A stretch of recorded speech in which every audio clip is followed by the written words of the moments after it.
شروع اللہ کا نام لے کر جو بڑا مہربان نہایت رحم والا ہے۔ لوگو اپنے پروردگار سے ڈرو جس نے تم کو ایک شخص سے پیدا کیا، یعنی اول اس سے اس کا جوڑا بنایا، پھر ان دونوں سے کثرت سے مرد و عورت پیدا کر کے روئے زمین پر پھیلا دیے۔ اور اللہ سے ڈرو جس کے واسطے سے تم ایک دوسرے سے حقوق کا مطالبہ کرتے ہو، اور قطع رحمی سے بچو۔ کچھ شک نہیں کہ اللہ تمہیں دیکھ رہا ہے۔ اور یتیموں کا مال جو تمہاری تحویل میں ہو ان کے حوالے کر دو، اور ان کے پاکیزہ اور عمدہ مال کو اپنے ناقص اور برے مال سے نہ بدلو، اور نہ ان کا مال اپنے مال میں ملا کر کھاؤ کہ یہ بڑا سخت گناہ ہے۔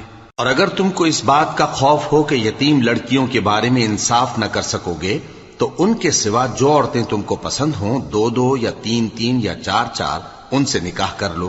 اور اگر اس بات کا اندیشہ ہو کہ کئی عورتوں سے انصاف نہ کر سکو گے تو ایک ہی عورت سے نکاح کرو، یا